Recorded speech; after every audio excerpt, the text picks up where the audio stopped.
Si hay alguien mirando esta transmisión en vivo y sabe que está lejos de Dios y que está cosechando para sí el fruto de su pecado, no resistas en el pecado, arrepiéntete, vuélvete a Dios, clama por misericordia, y el que es grande en misericordia te va a extender su mano de favor y gracia para otra vez levantarte. ¿Cuántos pueden alabar a Dios en este día? No construya nada en esta tierra separado de Dios. No construya nada en esta vida alejado de Dios. No construya nada separado de Él, porque solamente trae confusión y división. Todo lo que vaya a hacer, hágalo en Cristo, por Cristo y para Cristo. Génesis capítulo 11, cuando usted lo tenga, dispárese un gloria a Dios. Dice la palabra del Señor desde el versículo 1 en adelante. Si usted lo tiene ya, léalo conmigo, por favor. Dice la palabra: tenía entonces toda la tierra una sola lengua y unas mismas palabras. Y aconteció que cuando salieron de oriente, hallaron una llanura en la tierra de Sinar y se establecieron allí. Y se dijeron unos a otros. ¿Qué dijeron ellos? Vamos, hagamos ladrillo y cozámoslo con fuego. Y les sirvió el ladrillo en lugar de piedra y el asfalto en lugar de mezcla. Y dijeron, ¿qué más dijeron? Vamos, edifiquémonos una ciudad y una torre cuya cúspide llegue al cielo, y hagámonos un nombre, por si fuéramos, ¿qué dice? Esparcidos sobre la faz de la tierra. Dice el versículo 5: y descendió Jehová para ver la ciudad y la torre que edificaban los hijos de los hombres. Y dijo Jehová: he aquí el pueblo es uno, y todos estos tienen un solo lenguaje, y han comenzado la obra, y nada les hará desistir ahora de lo que han pensado hacer. Ahora pues, descendamos y confundamos allí su lengua, para que ninguno entienda el habla de su compañero. Así los esparció Jehová desde allí sobre la faz de toda la tierra, y dejaron de edificar la ciudad. Por esto fue llamado el nombre de ella Babel, porque allí confundió Jehová el lenguaje de toda la tierra, y desde allí los esparció sobre la faz de toda la tierra. Oramos en esta tarde. Padre, gracias. Qué bueno, qué deleitante es estar juntos en tu presencia en esta tarde. Entendemos ahora a Pedro cuando vio semejante gloria y lanzó su petición de hacer enramadas, porque realmente tu presencia es mejor que la vida. Oramos ahora que nos hables, Señor, a través de tu preciosa palabra. Ella es viva y eficaz. Yo no tengo nada que darle yo a la iglesia, pero tu palabra es viva y eficaz. Y si tú usas mi débil vida para lanzar tu palabra con denuedo, de seguro seremos edificados en esta tarde. Por eso te ruego que uses mi vida para lanzar la palabra, predicar la palabra con denuedo, poder, unción y autoridad, mientras tú bendices cada corazón según lo que tú quieres trabajar con cada vida. Señor, te lo pido, Padre, en el nombre que es sobre todo nombre, el nombre glorioso de Cristo Jesús. Y junto con la iglesia yo digo bien fuerte: amén, amén. Puede tomar asiento en esta tarde, pero no cese su alabanza a Dios. Aunque cambió de posición, su boca sigue diciendo aleluya. ¿Cuándo todavía pueden decir fuerte gloria a Dios? Saben, amados, que una de las doctrinas principales que la Biblia establece desde sus inicios es que el hombre es un ser caído y que es un pecador.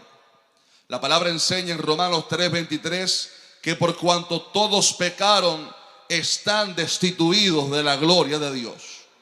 El hombre no puede ser salvo ni escuchar acerca de una tal salvación si primero no ha comprendido lo que la Biblia enseña, que todos hemos nacido con el gran problema del pecado. Pero es importante también identificar que el hombre no es pecador porque peque o cometa pecados, sino que más bien somos pecadores y cometemos pecados porque, o sea, pecamos y cometemos pecado, transgresión, porque somos ya pecadores, porque venimos a este mundo con el mayor problema que el ser humano ha tenido, que no son los problemas políticos, no son las enfermedades, es sencillamente el pecado con el cual todo hombre desde Adán ha nacido. La palabra enseña que a través de Adán toda la raza humana nació con el ADN contaminado con el pecado, la sangre contaminada con el pecado, y desde Adán hasta nuestros días toda la raza humana ha nacido con el problema de ese pecado, ese problema en nuestra naturaleza. Por eso cuando Cristo vino, Él no vino a darle libertad política a Israel de Roma, no vino solamente a sanar enfermos, no vino solamente a darle vista a los ciegos, todo eso vino como efecto, pero Él vino principalmente a rescatar al hombre del problema más grande que tenía, y es el pecado con el cual todos nosotros hemos nacido. Y la razón por la cual digo esto es porque al leer el contexto de este pasaje, vemos que no importa cuánta gracia, benevolencia, cuánta misericordia y grandeza de Dios el hombre pueda ver fuera de sí, si no arregla el problema que tiene dentro de su corazón, no puede ser regenerado, no puede ser cambiado. E insisto, el contexto de este pasaje nos lo revela. Moisés, que creemos que fue el escritor, aquel hombre usado por Dios para escribir el libro de Génesis tan importante, unos capítulos atrás del pasaje que leímos hoy, nos había narrado cómo fue el primer juicio que Dios derramó sobre la tierra, el cual lo conocemos como el diluvio. La palabra enseña que la generación, la creación de Dios, la raza humana que Dios había creado, los descendientes de Adán, se habían corrompido tanto en su pecado que dice la Biblia que vio Jehová que la maldad de los hombres era mucha en la tierra y que todo designio de los pensamientos del corazón de ellos era de continuo solamente el mal.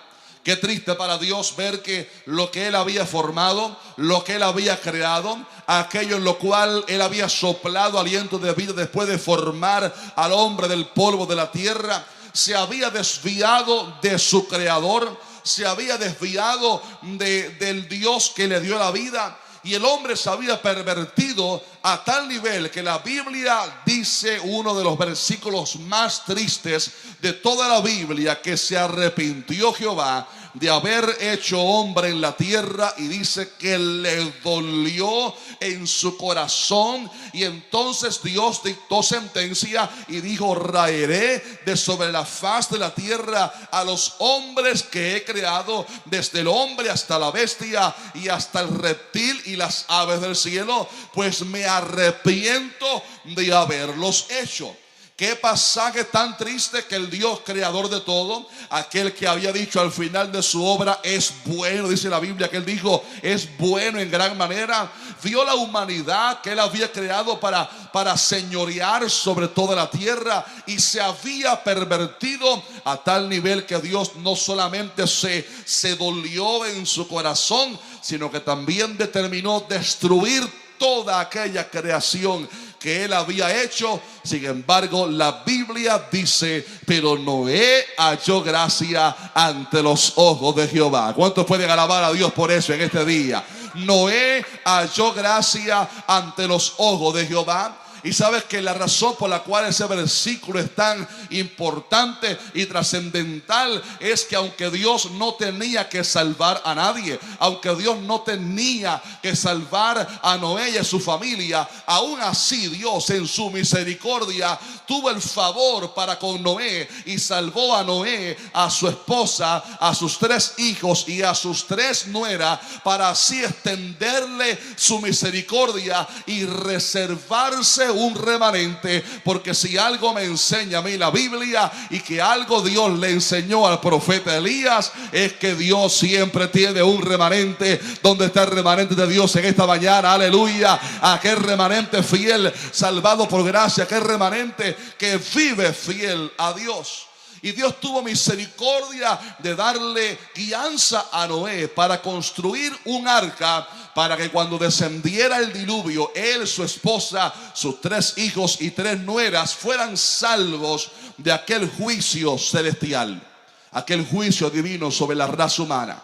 En los siguientes capítulos vemos cómo Noé y su familia, luego de un tiempo, pudieron salir del arca a sacrificar holocaustos al Señor en agradecimiento y adoración al Dios que los había salvado. Pero las siguientes generaciones que fueron saliendo de Noé y sus 3 hijos comenzaron también a pervertirse. Y por eso dije que no importa cuánto el hombre vea a su alrededor, el problema del hombre radica en lo más profundo de sí, en su corazón. Porque esta generación, a pesar de ver cómo Dios en su juicio y en su ira había salvado a su antepasado Noé y sus 3 hijos en un acto de favor y misericordia, la generación que vino después también le dio las espaldas a Dios, se rebeló contra Dios. Y de eso trata el pasaje que hemos leído en esta mañana, cuando la generación que vino después de Noé se rebeló contra Dios en ingratitud.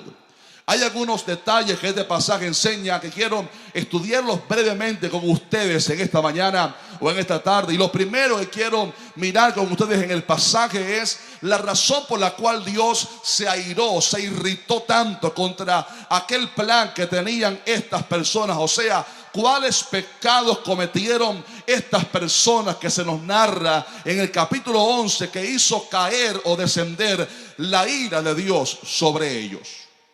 En primer lugar, esta gente pecaron de intentar independizarse de Dios. ¿Por qué razón digo esto? Porque cuando leemos en los versículos 3 y 4 vemos que el plan que ellos se habían propuesto estaba ausente totalmente de la persona de Dios.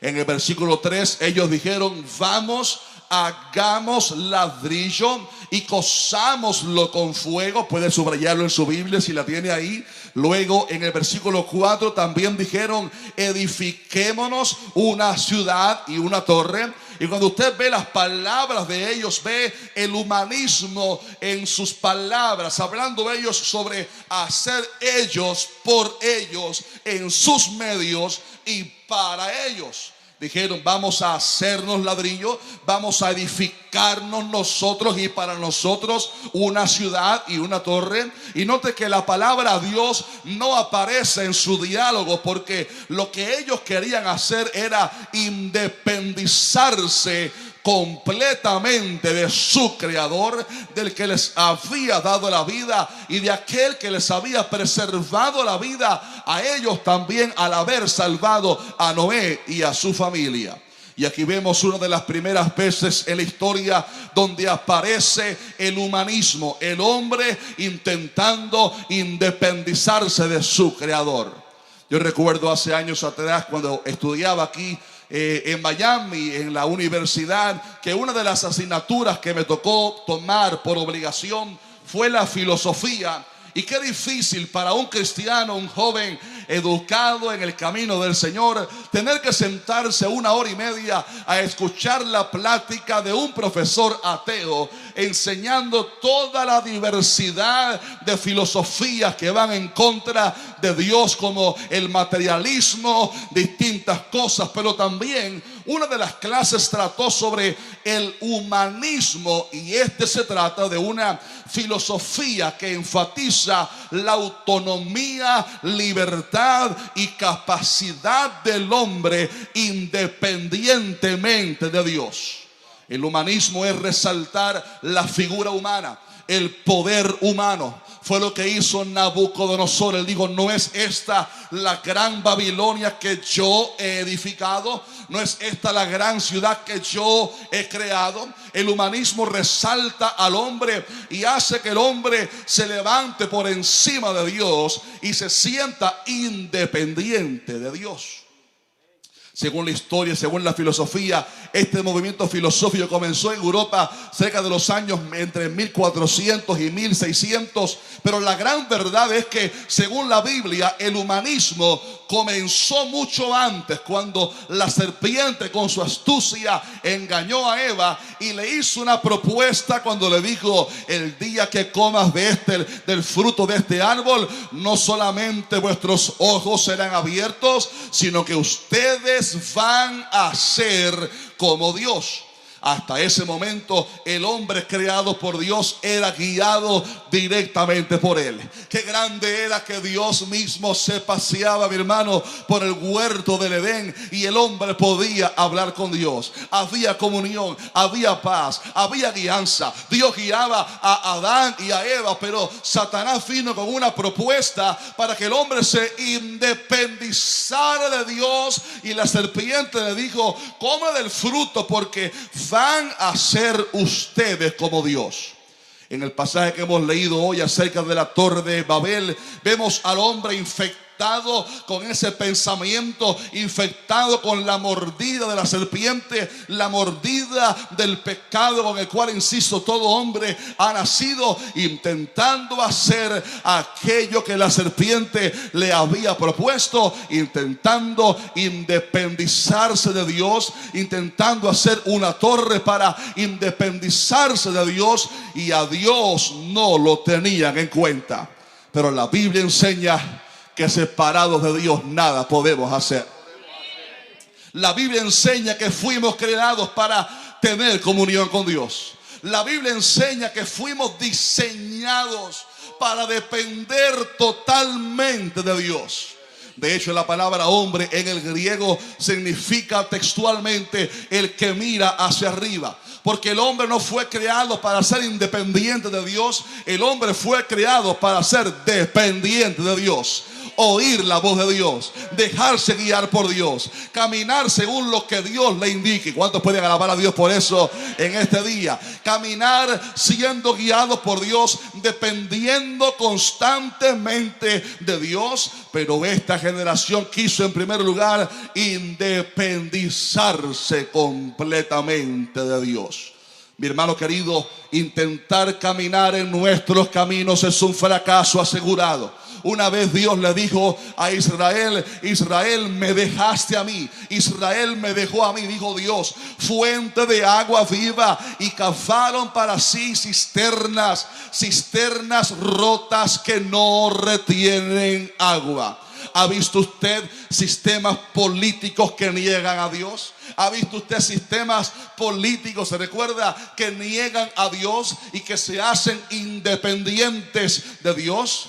Tengo un tío, no voy a decir dónde vive, pero que le escribió una carta al presidente de su país para decirle: estamos orando por usted ahora que está en mando. Y aquel presidente humanista y diabólico respondió diciendo: gracias por las oraciones de la iglesia, pero no necesitamos la ayuda de Dios. Y cuando vemos la historia, cómo está ese país, que omito su nombre, cómo está el contexto de ese país, lo que vemos es el resultado de una nación que se intentó independizar de Dios. Y déjeme decirle, el éxito de la vida cristiana está en depender totalmente de Dios. Aleluya. Por esto las naciones sabias con presidentes sabios aprenden a depender de Dios, aprenden a agradecer a Dios, aprenden a gobernar según lo que la palabra enseña. Pero aún nosotros como cristianos hemos sido llamados a cuidarnos de nunca independizarnos de Dios. Digo esto porque hay creyentes que viven su vida independientes a Dios. Recibieron la salvación, pero no tienen relación con Dios. Recibieron el regalo de gracia, pero no tienen comunión con Dios. Recibieron la salvación, pero no hablan con Dios. No le consultan a Dios sus planes. No le piden a Dios por su guianza. Y Cristo dijo una vez: permaneced en mí y yo en vosotros, porque separados de mí nada podéis hacer. Mi estimado hermano, la independencia de Dios es un pensamiento satánico y diabólico, pero el modelo bíblico es que cada día tenemos que aprender a depender más de Dios. Cada día tenemos que aprender a ser más dependientes de Él. Como el mismo Pablo, que había conquistado tanto, pero dijo: no yo, sino la gracia de Dios a través de mí. Aleluya. No yo, sino el poder de su fuerza. Aprendiendo a depender de Dios, porque usted depende de Dios, usted tiene un final de éxito garantizado. Aleluya. Un final de victoria, porque usted depende de Dios, y los que son guiados por Dios, estos son hijos de Dios. ¿Cuántos pueden darle un fuerte aplauso a Dios si usted cree y recibe esta palabra? Así que número uno, ellos intentaron independizarse de Dios. El segundo pecado de ellos es que intentaron, y digo intentaron porque es imposible hacerlo, intentaron desafiar a Dios. El versículo 4 dice que ellos dijeron: vamos, edifiquémonos una ciudad. Oiga esto, ¿cuál era su plan? Edifiquemos, dice, una ciudad. Habla de un reino. Número 2 dice una torre cuya cúspide llegue al cielo. Hablando ellos sobre crear un monumento, una torre que pudiera llegar a la cima, a las nubes. Dice una torre cuya cúspide llegue al cielo. Y número 3 dijeron: y hagámonos también un nombre. En primer lugar, ellos querían establecer un reino independiente de Dios. ¿Se recuerda usted la primera vez que Israel pidió un rey? Antes eran guiados por Dios, eran iluminados por Dios. Dios les hablaba, les guiaba, Dios les daba victoria. Pero hubo un momento cuando quisieron parecerse a los enemigos y pidieron un rey. Y Dios le dijo: está bien, Samuel, dales el rey que ellos están pidiendo. Y sabemos la consecuencia de aquella petición. Y Dios se ofendió por esta petición, porque rechazaron a Dios y pidieron un rey sobre ellos, para ellos mismos tener su propio reino. Esta gente dijeron: queremos tener, número 1, una ciudad. Número 2, dijeron: queremos que en la ciudad haya una torre cuya cúspide llegue hasta el cielo. Había 2 propósitos para aquella idea. Número 1, levantar una torre tan alta como los cielos, para de esa manera, digamos que defenderse de Dios, como veremos a continuación. Pero también para levantar su nombre hasta las nubes, para intentar llegar a las alturas de Dios. Ah, mi hermano querido, pero qué ignorancia tenían estas personas, porque no sabían que los cielos de los cielos a Él no lo pueden contener. Que Él es tan grande que el hombre es como el polvo de la tierra en su mano. Que Él es tan grande, aleluya, que nadie puede igualarse a su grandeza. Que Él es tan grande que no puede haber sistema, persona, monumento, torre que pueda alcanzar su grandeza. Pero ellos intentaron crear una torre hasta el cielo para lanzar un mensaje de desafío a Dios. Y número 3 dijeron: vamos a hacernos también un nombre. Y esto hablaba de la prepotencia, la idolatría, el orgullo humano de crear un nombre, pero también dejar un legado histórico de que ellos, su nombre, ellos habían sido los que habían desafiado a Dios. Y este pecado era similar a lo que había intentado hacer Lucifer, cuando en algún momento de la eternidad, siendo él un ángel lleno de luz y hermosura, su corazón se llenó de vanidad y de orgullo, y dijo Lucifer: subiré al cielo. Note cómo se parece esto a Babel. Dijo Lucifer: subiré al cielo, en lo alto, junto a las estrellas de Dios, levantaré mi trono, y en el monte del testimonio me sentaré a los lados del norte, sobre las alturas de las nubes subiré. Y dijo: y seré semejante al Altísimo. Pero todo aquel que intente desafiar a Dios no podrá permanecer en pie. No hay persona, ni partido político, ni gobierno, aleluya, ni organización que intente desafiar a Dios y que pueda mantenerse en pie. Y ese Lucifer, aunque había sido creado por Dios, aunque era precioso, hermoso, lleno de luz y hermosura, fue arrojado, desterrado del tercer cielo, de la presencia de Dios, y se convirtió en diablo, el adversario, junto con el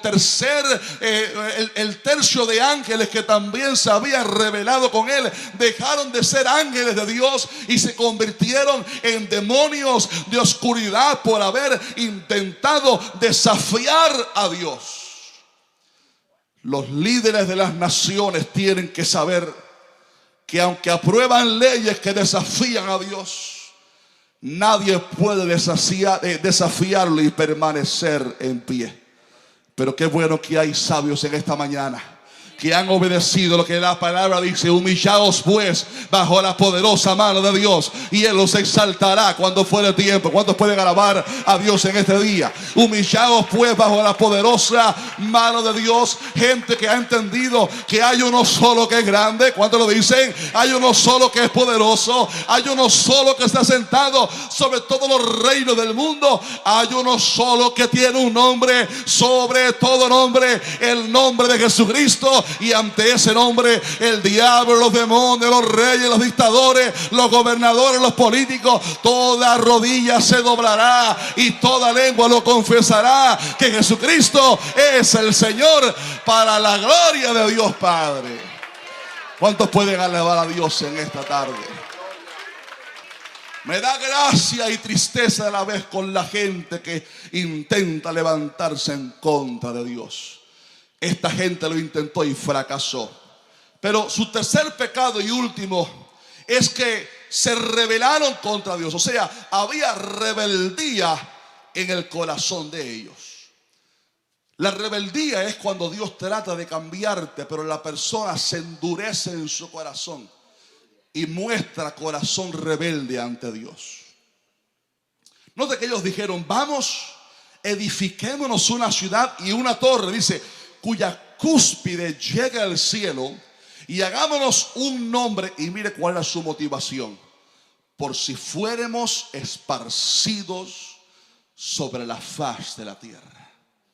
Lo que el pasaje está revelando es que, aunque ellos sabían de un Dios que es celoso con la santidad, de un Dios que castigó la humanidad entera con diluvio por haberle dado las espaldas a Él, aunque ellos sabían lo que Dios había hecho, en vez de volverse a Dios y arrepentirse y caminar en pos de Él y obedecer su palabra y caminar según lo que Dios deseaba, ellos dijeron: vamos a perseverar en nuestro pecado. Vamos a perseverar en nuestros caminos. Y para que Dios no pueda juzgarnos como hizo con la generación pasada en el diluvio, vamos a levantarnos una torre para que envíe Dios lo que envíe, no pueda dispersarnos ni tampoco matarnos.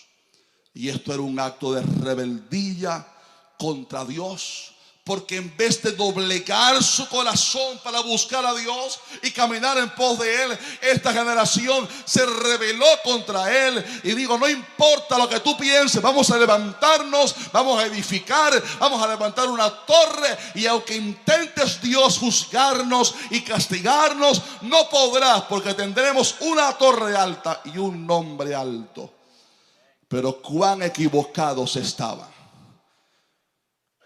¿Qué hace el hombre cuando Dios lo pasa por el fuego de la prueba para mostrarle su mal camino?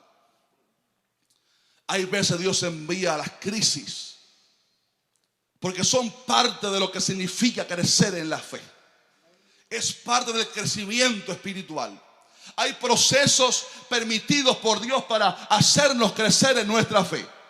Pero hay momentos cuando Dios envía la crisis para mostrarnos que algo anda mal, para mostrarnos su juicio o su disciplina. La palabra dice: hijo mío, No menosprecies la disciplina del Señor, ni desmayes cuando eres reprendido por Él, porque el Señor al que ama disciplina y azota a todo aquel que recibe por hijo.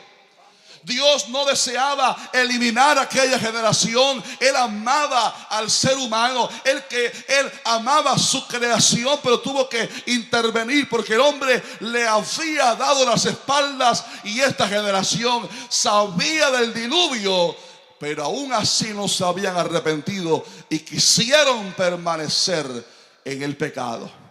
Así también hay gente que Dios los pasa por la prueba, Dios les envía consecuencias por su pecado, pero en vez de arrepentirse, perseveran en el pecado. Y la palabra nos enseña que si la persona permanece en el pecado, va a terminar en condenación. Pero dice también la palabra que al que confesare su pecado y se apartare, alcanzará entonces misericordia de Dios.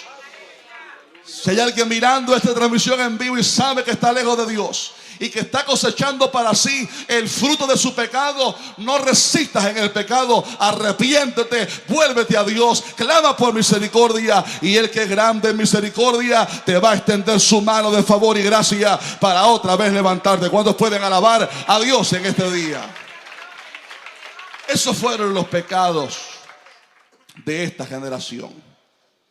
Y dice la palabra en el versículo 5, entonces se nos narra cuando Dios intervino en esa generación. Dice la palabra en el versículo 5: y descendió Jehová para ver la ciudad y la torre que edificaban los hijos de los hombres. Note que ya habían comenzado el trabajo. Note que ya habían adelantado el trabajo. Note que ya habían progresado en su plan. Y Dios todavía no los había estorbado. ¿Sabe usted qué es esto? Misericordia de Dios.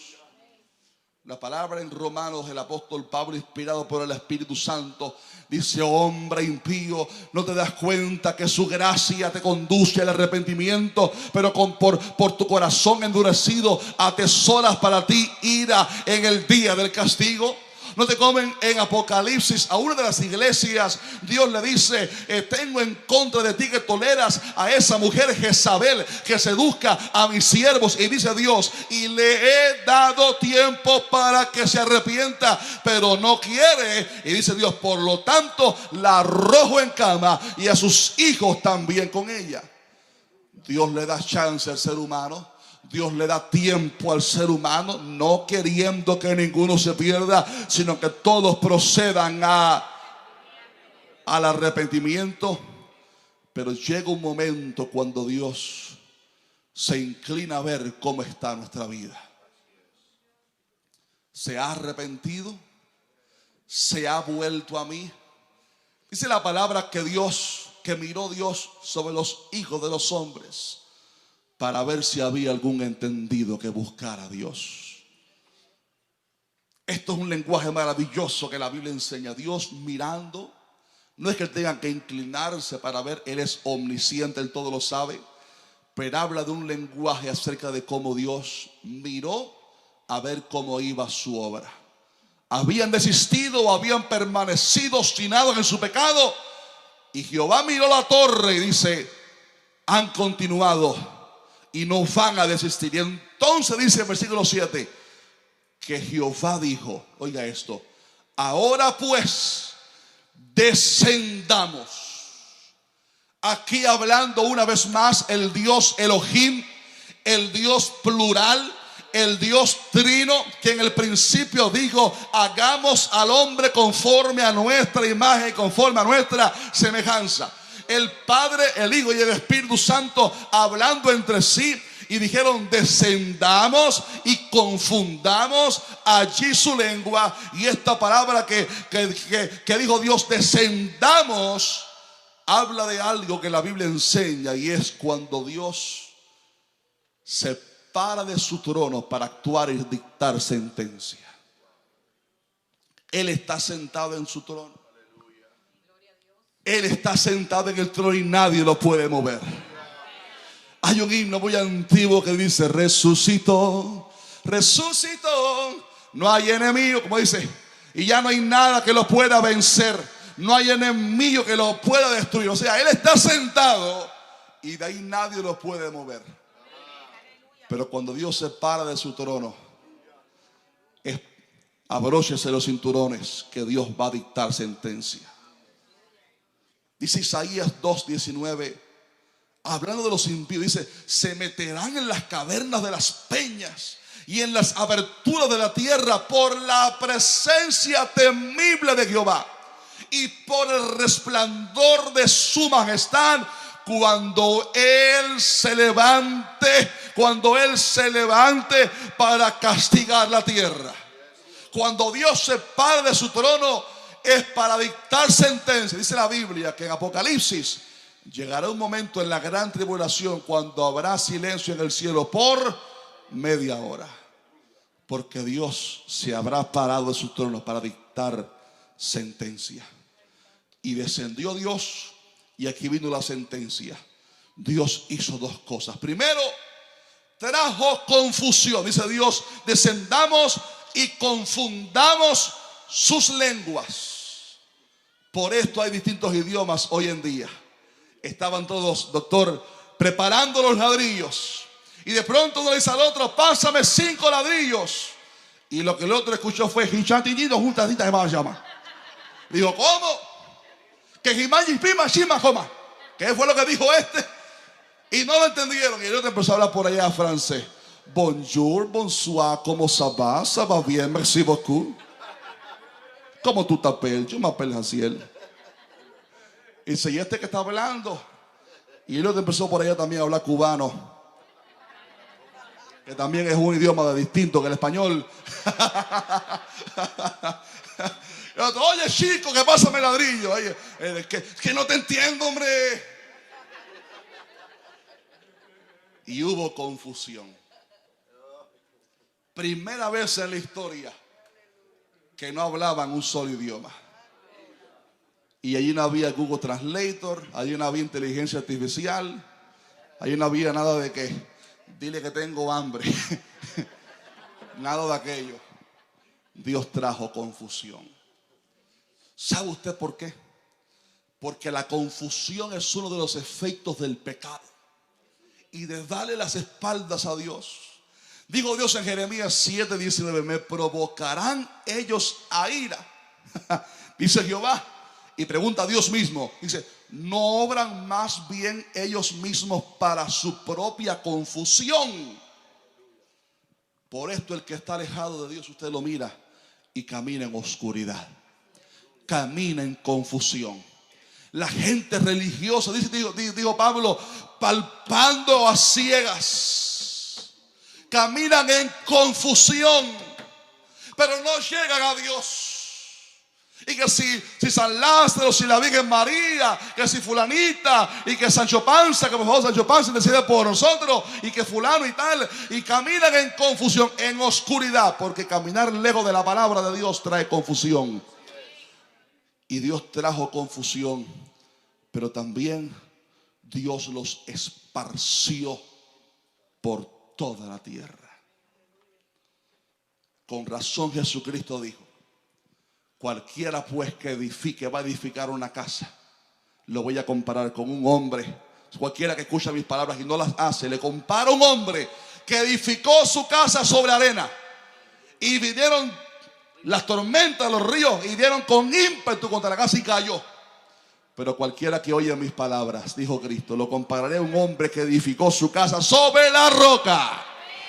Y venga lo que venga, no te va a destruir el diablo, porque estás sobre la roca.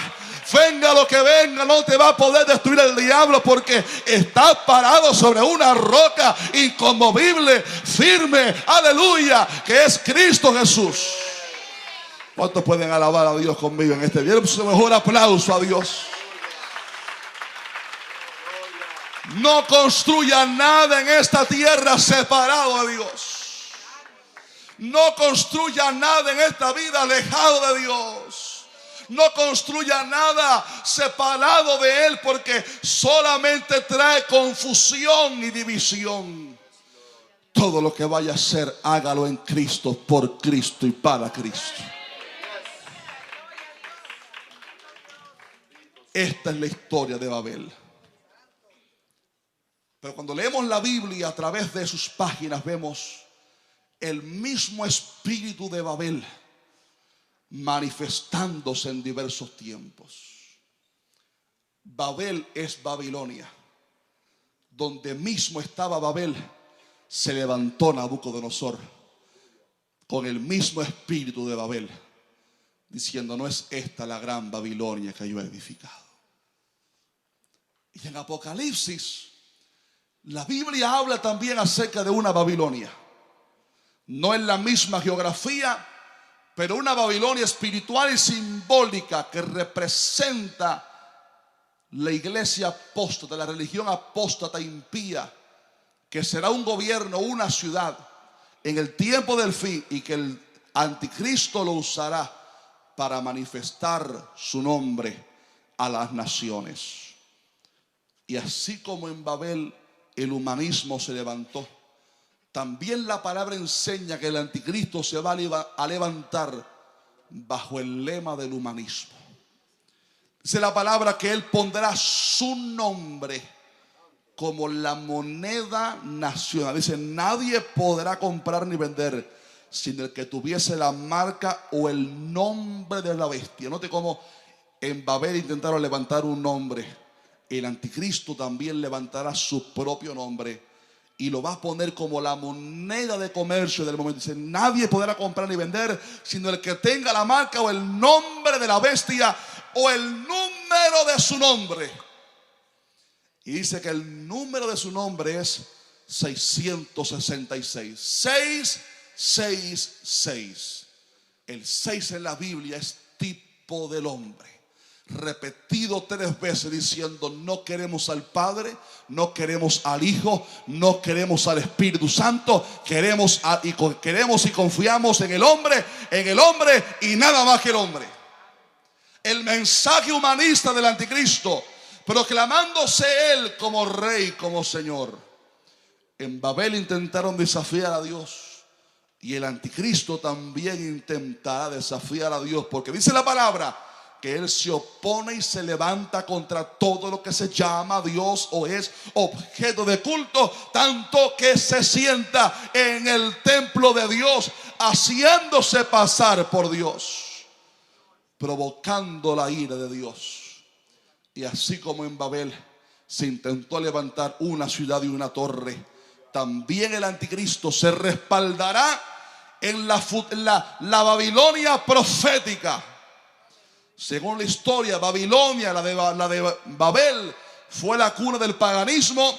Cuando los medos persas vencieron cuando vencieron a Belsasar, entonces trasladaron la sede del paganismo hasta Asia Menor, en Pérgamo, y después hasta Roma. Y ahí en Roma luego saldría la religión más pagana del mundo, con la cual han fornicado todos los reyes de la tierra. Y ahí en esa Babilonia, la gran ramera, el anticristo junto con el falso profeta, que dice la Biblia que tiene apariencia de cordero, pero cuando habla como dragón.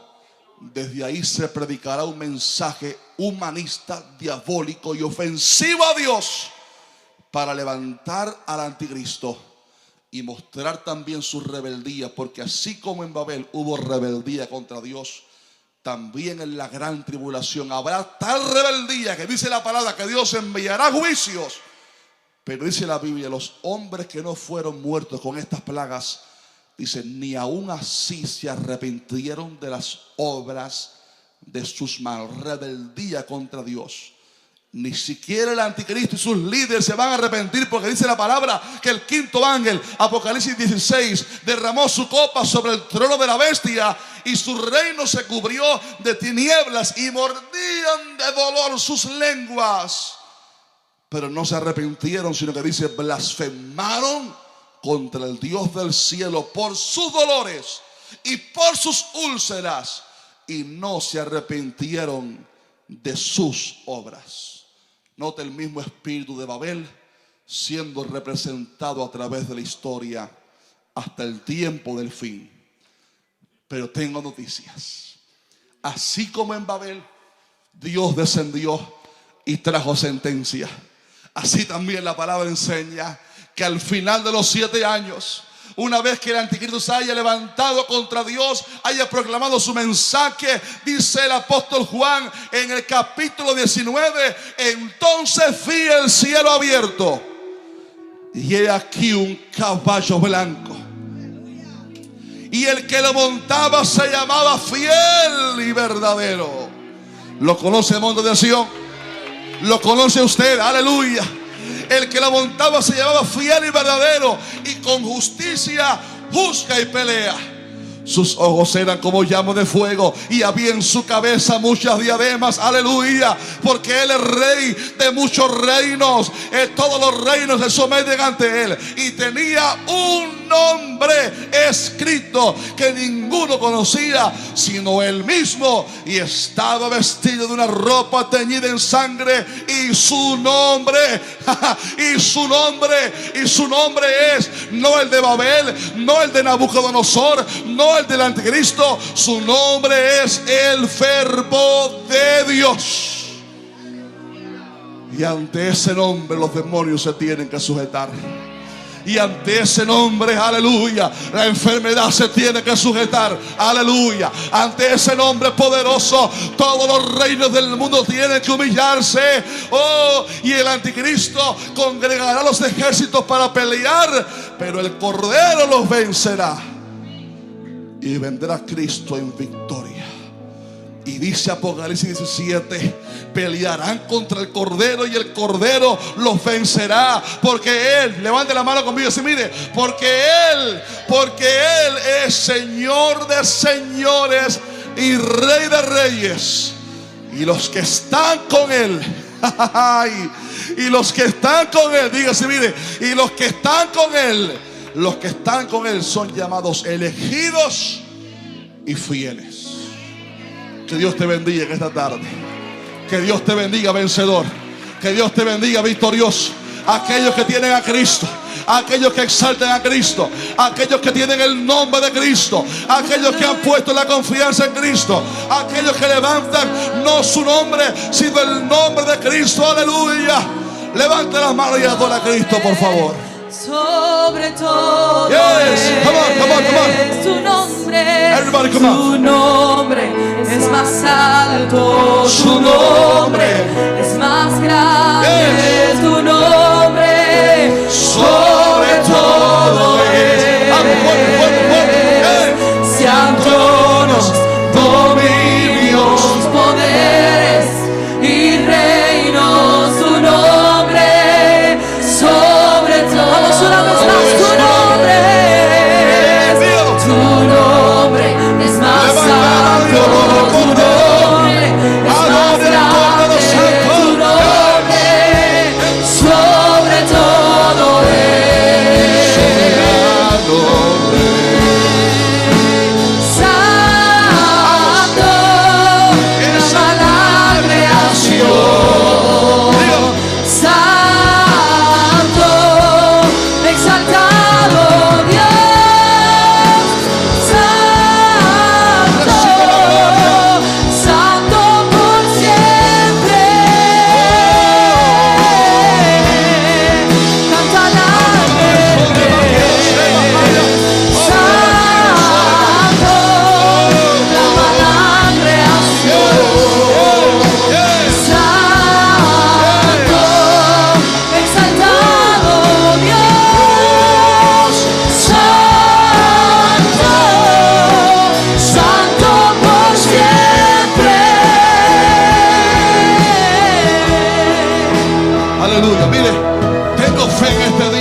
Creer que Dios va a obrar a tu favor.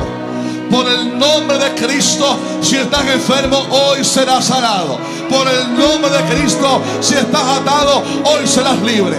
Invito a que vengas al frente corriendo en esta tarde. Aleluya. Te quedan 10 minutos.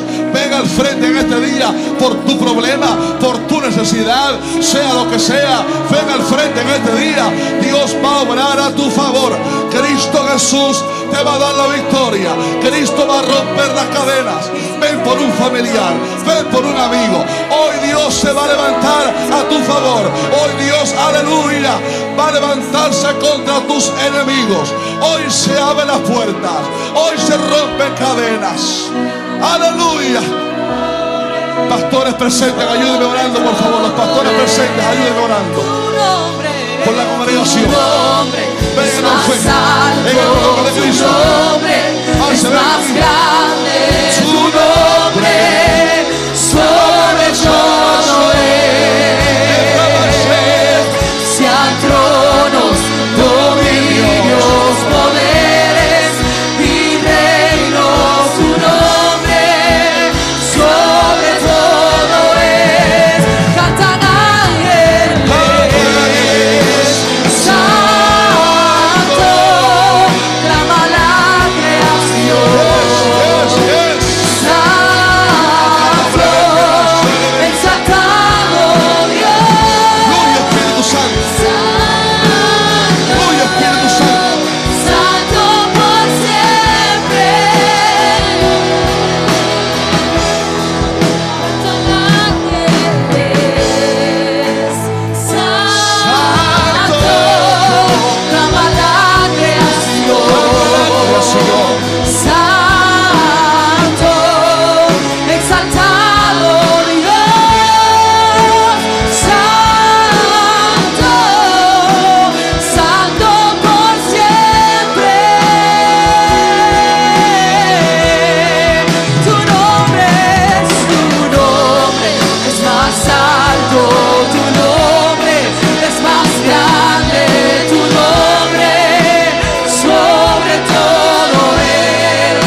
Es más grande tu nombre.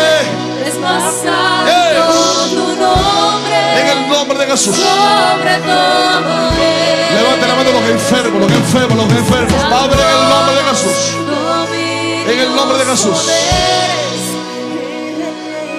Por la llaga de Cristo Jesús somos sanados. Enfermedad, diablo, tiene el nombre de Jesús y te ordeno que suelte los cuerpos. Espíritu de enfermedad fuera en el nombre de Jesús.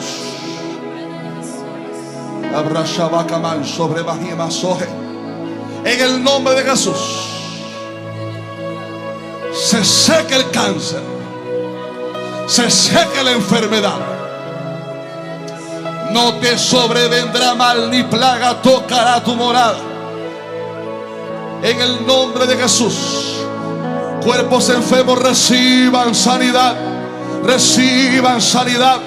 En el nombre de Jesús. En el nombre de Jesús. En el nombre de Jesús. En el nombre de Jesús. En el nombre de Jesús. En el nombre de Jesús. En el nombre de Jesucristo. Recibe ahora. Recibe ahora sanidad. En el nombre de Jesús.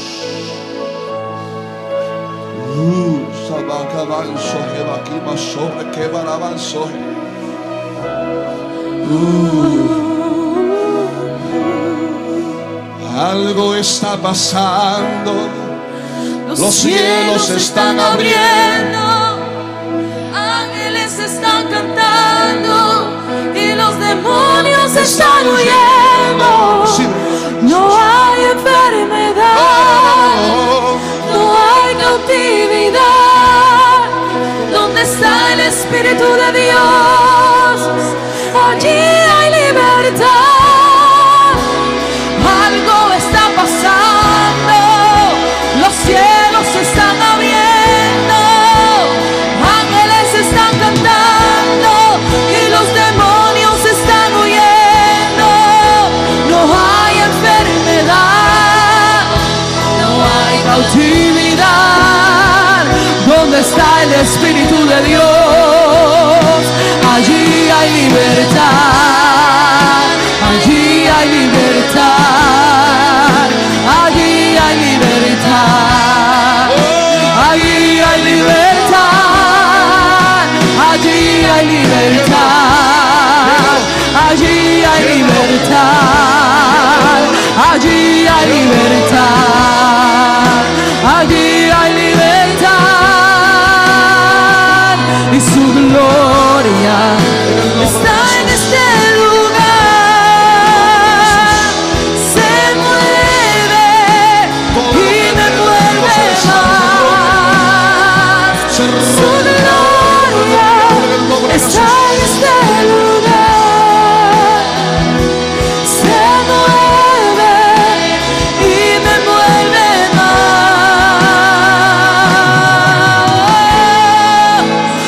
Algo está pasando, los cielos se están abriendo, ángeles están cantando y los demonios están huyendo. No hay enfermedad, no hay cautividad.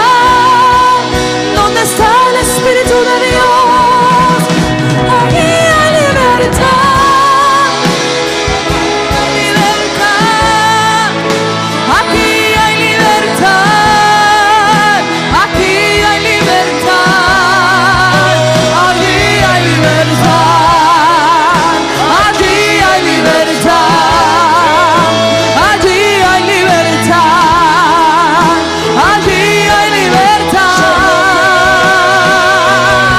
Se rompen los cielos y cae su gloria, se rompen los cielos y cae su gloria, se rompen los cielos y cae su gloria.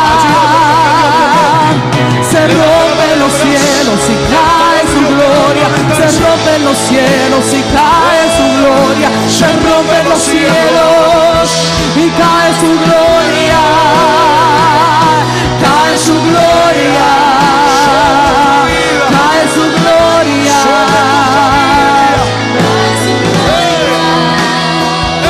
Y cae su gloria, cae su gloria, cae su gloria, cae su gloria, cae su gloria.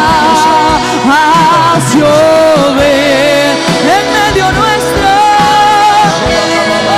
Señor, abre las puertas del cielo. Haz llover,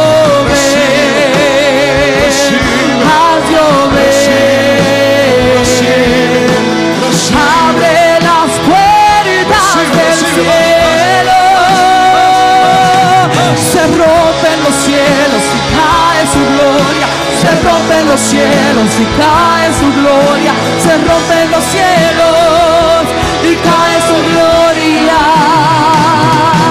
Se rompen los cielos y cae su gloria, se rompen los cielos y cae su gloria, se